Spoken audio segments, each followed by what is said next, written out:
It's the Half Hour Wasted and Legion of Dudes podcasts. This is Jordan from Jersey with the Legion of Dudes, and this is what I thought of the comics I read the week of June 9th, 2010. I actually had to journey out to two different comics shops to get all my books this week, just because certain shops didn't get certain books that I really wanted, but it was worth it because all 5 books I have to review for you today, I quite enjoyed. So let's get right to them. And let's start with Nemesis, issue number 2. Now, I wasn't huge on the first issue of Nemesis. Had some interesting ideas. I was interested to see where it goes. The art didn't floor me. The actual execution didn't floor me. There was a couple cool things in it, but, whatever. This issue was quite a bit better. We get to find out the backstory of the villain Nemesis. That backstory rather amused me and my sister, considering she used to date a guy by the same name as Nemesis. So, not Nemesis, but his real name. It would have been weird if she was dating a guy named Nemesis, so she appreciated the fact that that was the name of the supervillain. Anyway, fun issue. Really kind of cemented that idea of it's Superman versus Commissioner Gordon, or at least some really, really intelligent cop who can put together very complex puzzles and figure them out. The particular puzzle they used in this issue, it was kind of a jump in logic to say that anyone could have figured it out.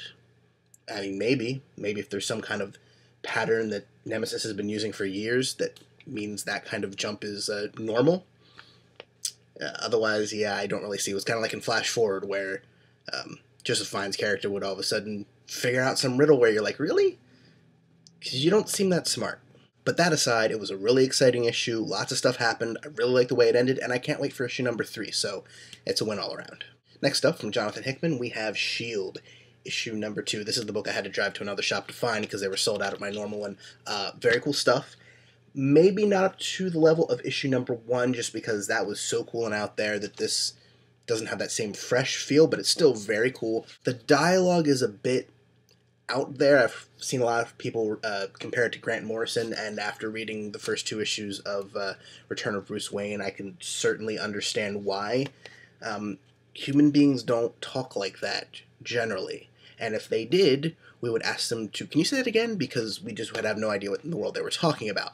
That one issue aside, because Hickman can do that sometimes, but by the end of whatever he's working on, you understand what they were all saying. So hopefully the same thing happens with Return of Bruce Wayne, because some of that dialogue is very strange. So dialogue aside, very cool. It's got one of the coolest panels I have seen in a while. So props to Weaver on this art. I don't know if you can even see it here, but just like 10 versions of the same character. I'm guessing that's different multiverse versions of the same character. Very sweet. Granted, I have no idea what's going on in the panel, really. Dialogue wasn't the only thing that was a bit wonky. But, like I said, with Hickman, I trust that by the end of it, I will fully understand everything that happened. Or at least be able to pretend that I do. Also, in this issue, that was very nice to see, a random text page. If you've never read any Hickman stuff before, at least outside of Marvel, in his other minis that I've read from other publishers, this happens quite a lot, usually once per issue, actually. So it was a very nice return to form for him. For me, I know some people didn't like it. They was like, hey, it was a wasted page. No, it's you gotta trust Hickman's graphic design, because he always has a point to it. Usually it's at the end of the books, which doesn't bother people. Especially in his Marvel stuff. But in his indie books, it's quite normal to see a text page in the center, and it means pay attention to the text. Just bear with him. It's not wasted. It's got a purpose. And by the end of the issue, what parts I did understand hinted that what we thought was going on is not exactly what's going on, and sides are soon going to be changing, which I find very interesting because it puts certain characters on the opposite side of the possible good versus evil line than we thought. And that's very neat. And hey, guess what? It's another book that's kind of confusing. Cowboy Ninja Viking, issue number 6.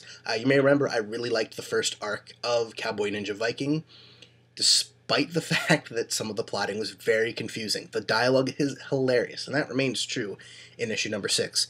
But some of the plotting is very confusing unless you're reading all the issues at the same time, which is why this book, in my opinion, reads better in trade. So how did the second trade start out? Is this one going to be different than the first one in terms of month-to-month readability? I think the short answer is yes. I think. Dialogue is still great.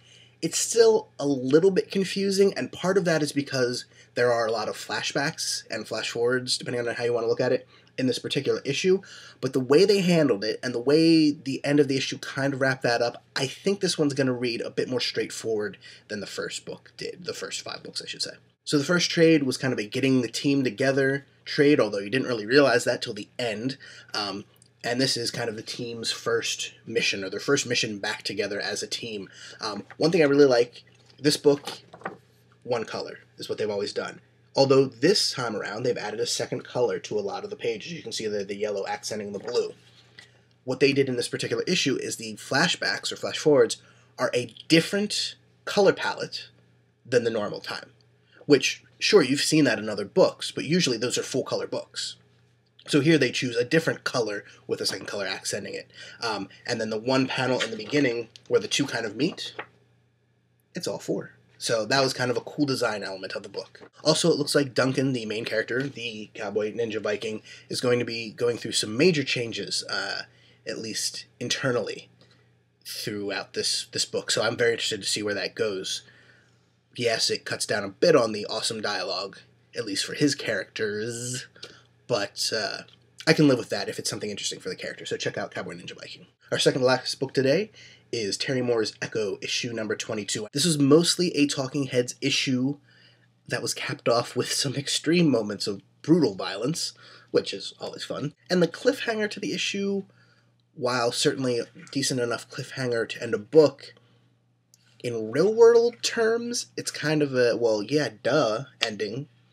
Yes, it's a cliffhanger in terms of we're all gonna die, but it was kind of a we're all gonna die eventually end, which was not quite as shocking as I think the writer intended it to be. But who knows? I could have just been misreading that. Bottom line, this is certainly a fun series. You don't have to know any other continuity. Pick it up. You can find the first couple trades out there. I think 3 are out. 4th one should be out soon. Very cool read. Woman is granted superpowers against her will, and everyone wants to kill her because of it, so she's not exactly thrilled about that. So check out that series. A lot of cool stuff going on here. And finally today, probably the biggest book other than S.H.I.E.L.D. number 2, at least in terms of what's going to be the sales, I'm assuming, we've got Avengers Academy issue number 1. Basically what the students are told is, hey, you are all the people who were most hurt by Norman Osborn, but you have the potential to be the greatest superheroes ever. You're the most powerful people that he found and plucked out of obscurity. So we're going to train you the right way and turn you into awesome superheroes. And spoilers, warning, spoiler alert, that's not exactly the case. Now, this issue was billed as, this ending will blow your mind, kind of. Didn't really blow my mind. I find it a very interesting concept, what I'm about to say. It didn't blow my mind, but I thought it was cool. Kind of a reverse Thunderbolts type deal. What they find out at the end is, they're not training us because they think we are going to be the most powerful heroes. They're training us because Norman Osborn thought we had the potential to be the most dangerous villains. The next Doctor Doom, the next Green Goblin, the next Galactus, or something like that. So now we've got all these people who have been marked for doom and a self-fulfilling type prophecy. And my mind goes back to Oedipus Rex, where because you found out that they were going to be a supervillain, or could be a supervillain, you do something to try and change that, it may eventually push them down the road into being a supervillain and become, like I said, a self-fulfilling prophecy. So I'm definitely interested to see where this book goes. I'm going to keep up with it at least for a while because I love the initiative and the writing staying true. Yes, there was a lot of, hey, let's meet this new person, but hey, that's issue number 1. I'm assuming it's going to get much better from there. The twist was all right.